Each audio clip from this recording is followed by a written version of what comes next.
Good morning, and welcome to Winnipeg. Welcome to Pizza Day. Now, speaking of pizza and the pizza cup, now, it's just a coincidence. There's a lot of things that all sort of come together at the same time. I hope this isn't some sort of a bad omen. But a moment ago, I was setting up, well, I guess probably about 15 minutes ago. And I was sort of getting everything arranged here, and I'm thinking, how do I do my opening shot here? And I thought, well, I could place the camera a little bit differently on the model table. It's always the same. Normally it's about 2.5 feet imperial if you to the right. Anyway, it doesn't matter. Now, speaking of imperial, about 15 minutes ago, my phone here makes a little sound, and I know I've got a message. So I thought, well, I'll just take a second and see who sent me a message. Well, it was from our friend Tennessee Jim. And I call this Tennessee Jim's pen because he gave me the wood that I used to turn that pen. Anyway, from our friend Tennessee Jim, who likes to see the sunrise, which I was thinking when I was setting up, we're not going to be able to see it here because it's still dark outside. And now I've got everything sort of positioned so that you can see the monitor barely. And you can sort of see that we might have something nice to look at later today. It's shaped. The clouds are shaping up that if it doesn't, they don't get too heavy, we might get a little bit of color going on there. Anyway, Tennessee Jim said, I'll get to it eventually. Tennessee Jim said that he checked the wattage on his lathe. If you remember yesterday, I was so surprised that when my lathe was just idling, you might say, really, really slow, it was only taking about 45 watts. And I was thinking, that's impossible, because I'm used to the old style of motor, an induction type motor that when you plug it in, it seems to draw about the same amount of power regardless, which is lots. So these new DC motors that are computerized, like my new lathe, is maybe it really is only like an old-fashioned light bulb, and that's about it. So anyway, he said he checked the wattage on his lathe, and it was, I think he said it was sorry, Jim, I forgot. It was like 70 watts or something. Anyway, but what was funny was he says, no, that's imperial watts. I hope you were kidding. Do you mean there's a difference between imperial watts and metric watts? Yeah, wouldn't it be nice if we could the whole world could just all get together and be anything, as long as it's the same. I don't care if it's imperial or metric. It'd be just nice if we were all the same. Well, I guess that's why we're people, right? We're just all different. Some people like to make model ships. Some people like to make model cars. Some people like to make model figurines. And there's nothing good or bad about any of them. Nobody's right or wrong, but we're all different. Some people don't even like to make models, so they probably think, Ron's wasting all this time making these model ships. Why doesn't he get out and get himself a real life? Yeah, why doesn't he donate his time to a charity or something, you know? And there's people that do that, and I know there's one person who is, I'm thinking of right now. I'm not going to give you his name, but he used to donate his time to a charity. But boy, did he let you know about it. Well, hey, that was his thing. At least he did. You know, he had to have a little bit of recognition, I guess, and he wasn't getting the recognition he felt he needed, so if he didn't brag about what he was doing, nobody was going to know. Well, that's all right, you know. Anyway, okay, let's talk about the model ship here. Last night, I was sitting at the model table, and I was going to do a little bit of videoing and have a rollback, and then other stuff started happening, and consequently, there's not going to be a rollback. But here's the thing. What I want to do today is I want to take these guns, by the way, you should see the great job that military modeler Paul is doing on his photo etch guns that are similar to this. Just really, excuse me, my voice is going here. Really nice detailed work. I had no idea that those add-on photo etch kits were that involved. Oh my goodness, I'll never buy one of those add-on photo etch kits. I just couldn't cope with it. Anyway, he's making guns similar to this, and but all in photo etch. Seems like about 1,000 pieces per gun. Well, it's not that many, but it's lots. Anyway, yeah. Now, where was I talking about? Okay, I was thinking, why not leave these as well until the end? I can't see that there would be a problem placing any of these guns after the ship was completely rigged. After all, they have to be out in the open where people can, where the gun can see out. It's not going to be hidden behind anything. Okay, I'm starting to ramble here. Let's recompose, and I just want to try and see if I was to set these guns down later, how difficult it would be. I can't see it being hard at all. And we'll leave these guns, and we'll leave these guns, and of course the main guns. Leave all the guns that are removable. That is. Now, of course, some of these little smaller ones, like the 20 millimeter guns and so on, and some of the like these ones here that you probably barely see, they had to be glued in place, otherwise they'd fall over. Let's recompose here. And get at it. And Ron, shut up.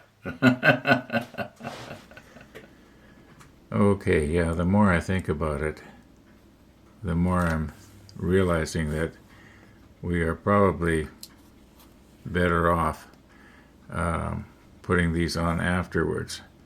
And I'm also realizing that possibly this is not the best angle for my camera, because you can't see the little holes where each one of these plugs into, but the little peg you see on the bottom there, it plugs into a hole. And I can't see any reason why, if I am very careful here and I'm being a little bit clumsy with it, maybe the hole has to be enlarged a little bit. Oh, there it is. Okay, I think that we could probably drop these down just before the ship was put in the case. Yeah, I don't see why that wouldn't work. So that's what we're going to do. We're just going to find a nice safe place for these. They're all finished. I'm not going to be doing anything else to them. Yeah. Put them like I guess, how could I put them so you can see that delicate little railing in the back? I guess there is no way, is there? Okay, enough messing around here. Oh, the sunrise this morning? It was not bad. Not bad. I've already, I was going to say digitized it. I've already produced it, and it runs about a minute and a half or so. And I'm going to stick it at the end of today's episode. Okay, here's the latest.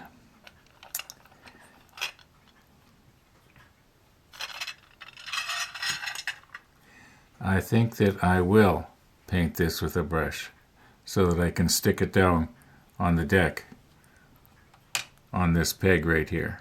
We'll have to take this thing out, but we can always put it back, right? Now, if this piece is placed, and if we are not going to put the guns in place, we are actually done with step 30.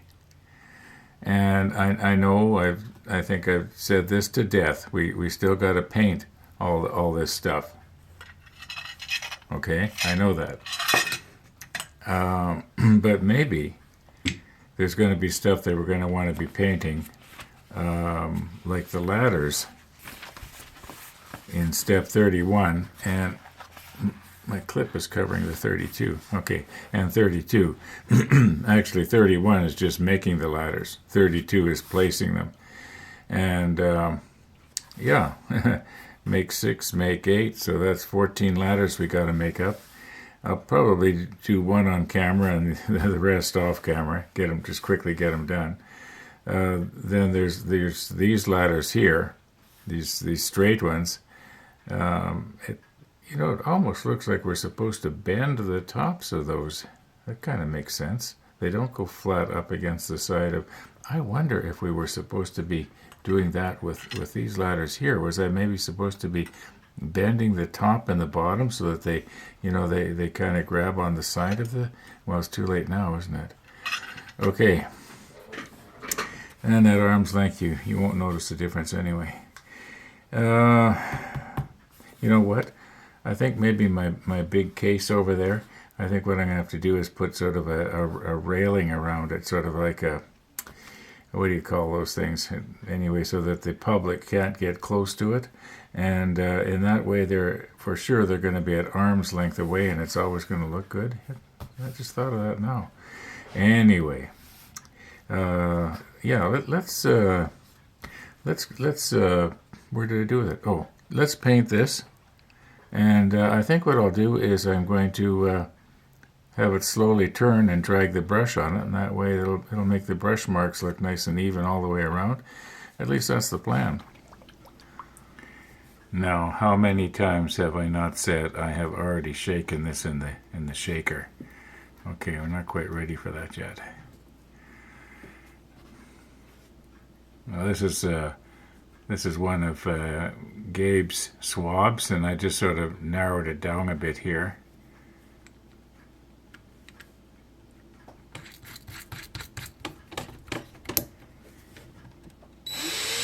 Yeah, that's going to work.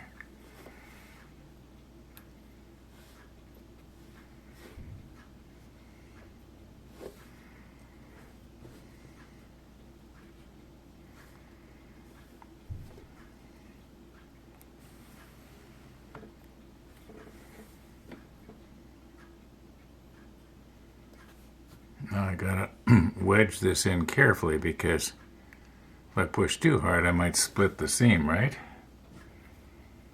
Now I don't think I'm going to hurt my nippers here by cutting wood. Maybe I'll nip away in the back of the nipper so that normally I use the point. Okay, like so. Now, I don't think I'm going to hurt my nippers by using them for a hammer either.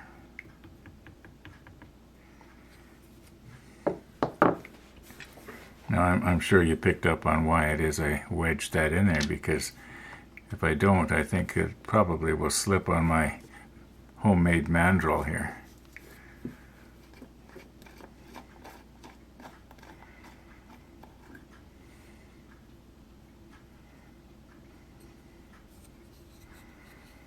Okay, now this shouldn't take very long.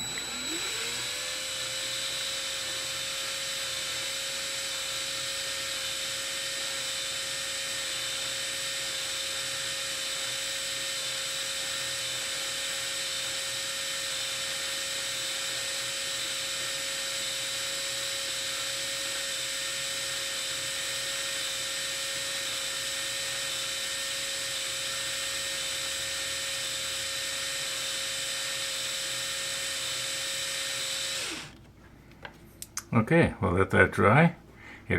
I know it won't be as good as the airbrush would have done, but I think it's going to be all right. Okay, I'm going to just shut everything down here and clean up.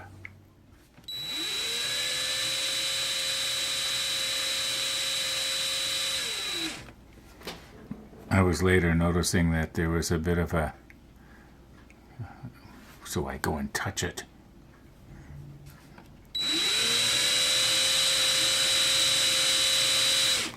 Okay, that's what I get for having a poking disorder. Okay, I was noticing that it was kind of uneven there. Now, I'm pretty sure that most of the turret is going to cover the top of this base anyway. I don't need to worry about the bottom. You know, it's starting to dry already. Now, speaking of Tamiya nippers and so on, I've got something coming on Amazon, and I could get it on Amazon delivered to the door cheaper than I could get it at the hobby store here in Winnipeg. And it'll be here on probably Tuesday or Wednesday. Okay, now let's not knock that over. It's not 100% dry yet. You can see it's still a little bit, but you know it's fairly even. I think that's going to be all right. Okay, don't touch it on your hand now, Ron. Did I get any paint on there? No. Okay, well then it's probably all right.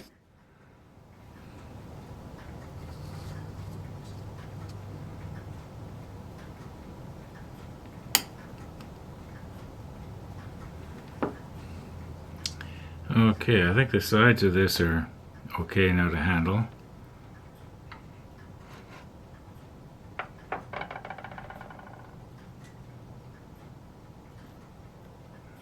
Do I need to do a dry run here? Maybe I should.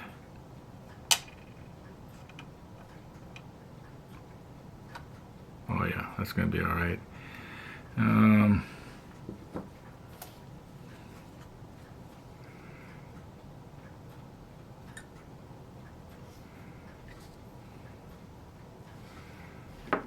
Now remember, this is the one that drips.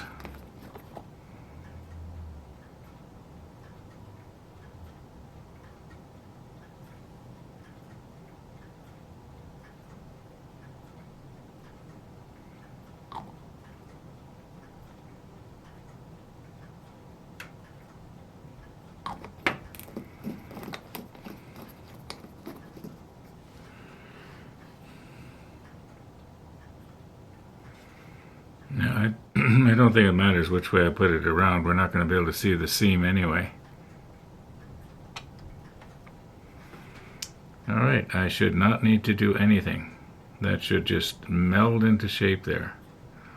And it will look like there is a weld all the way around the bottom where the glue is oozing out. Now I'd like to say that was my plan, but it wasn't, but it's turning out that way. Now, I think it was California Paul that I mentioned that I find that if I move really, really slow, I have a lot less mishaps.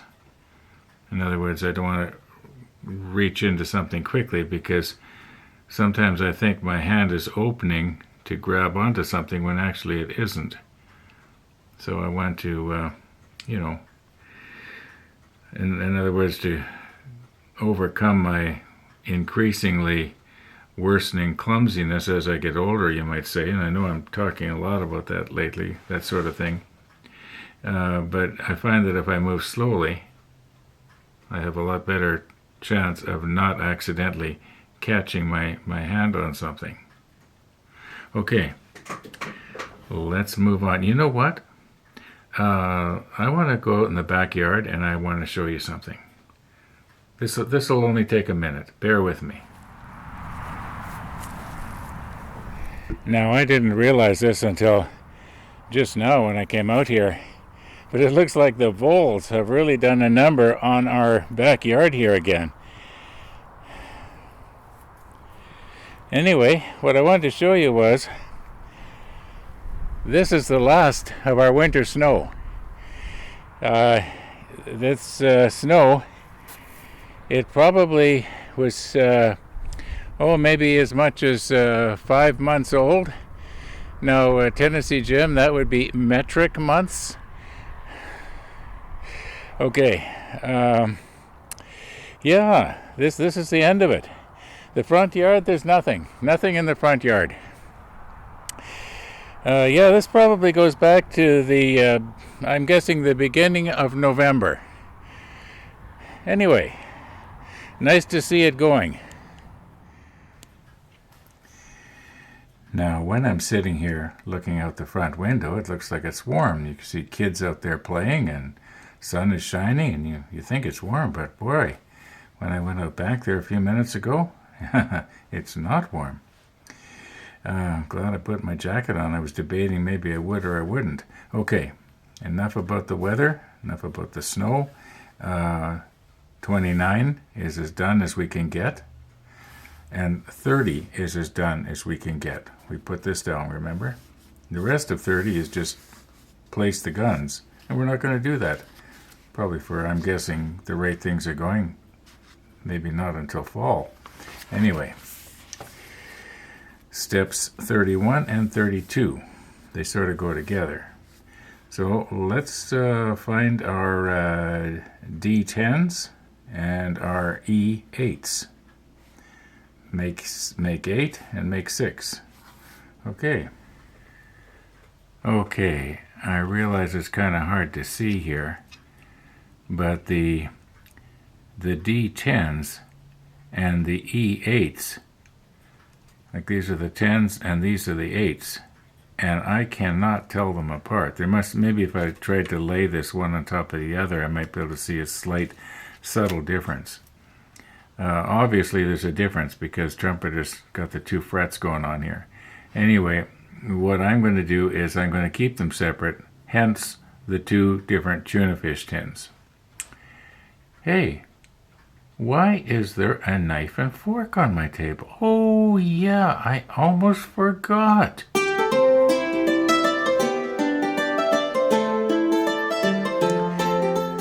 Yeah, you almost forgot. Sure you did.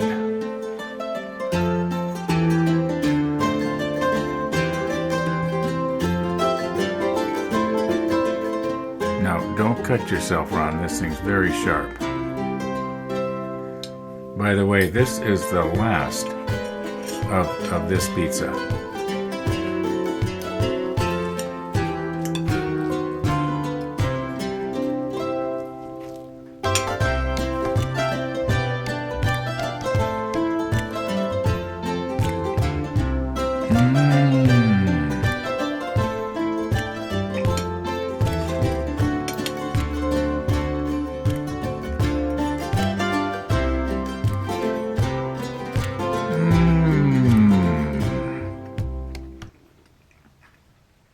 What I think I'm going to do here is not make a big production out of this.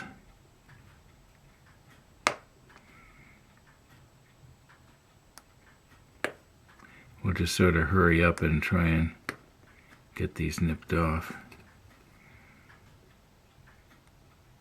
Now these railings, I think I do recall mentioning before that I'm finding that the railings in this kit are more delicate than the railings were in the Bismarck or the Hood or the Rodney.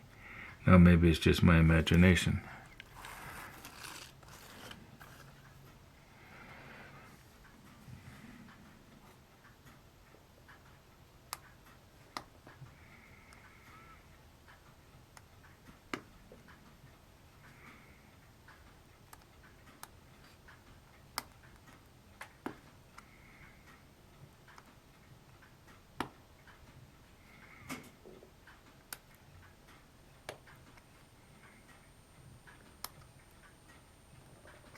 Ooh. Yeah, I think I got it.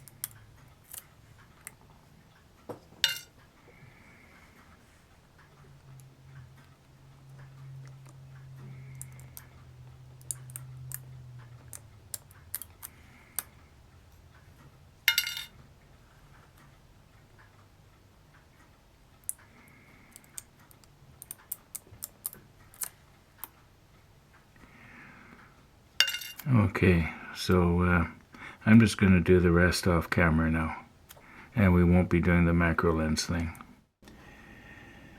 Okay, we have our 8 number 8s, and we have 6 number 10s. Now for our straight ladders, we need a total of 16 altogether because we have to put these on both sides.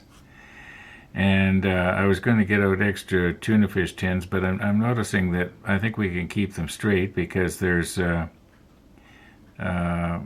might say we got short, medium, and long. I don't think I need to separate them. I think we should be able to tell when we drop them down. So I'm just going to go ahead and cut all those. Once again, I'm going to do it off camera and try and quickly get it done. But before I do that, I think I've been thinking about what Jim was saying about his lathe when he ran it at full, at top speed. It took, what was it, 122 watts or something like that. Well, yesterday I never did mine at full speed. I only did it about half speed. So I think just for the fun of it, is there anybody that would like to go into the back room and see how many watts my lathe does at top speed? Yeah, I'd like to see it. Well, there you are. Somebody wants to see it. Okay. Okay, I'm trying to adjust this thing so I don't get a reflection on that LCD display on the meter. But no matter how I hold it, I'm getting a reflection. Anyway, I think we should be able to read it okay, and also the RPM on the other display. Anyway, here we go.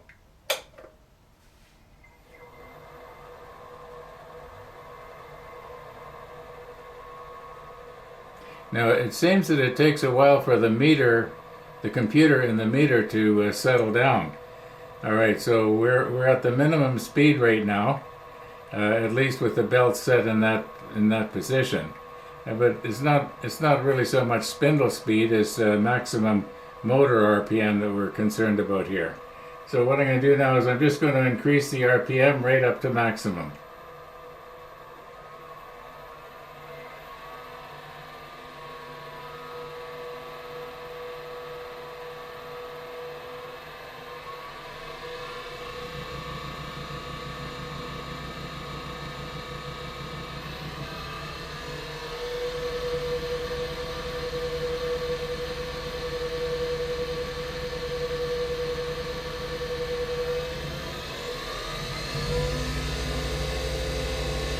Okay, that's as fast as it'll go.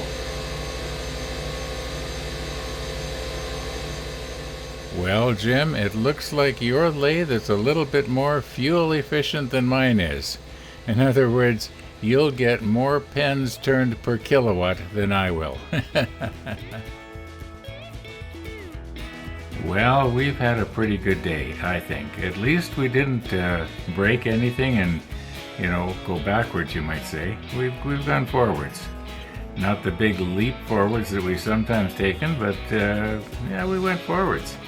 We're on all the way up to step 31, 32 already, so yeah, that's forwards. And we had pizza day.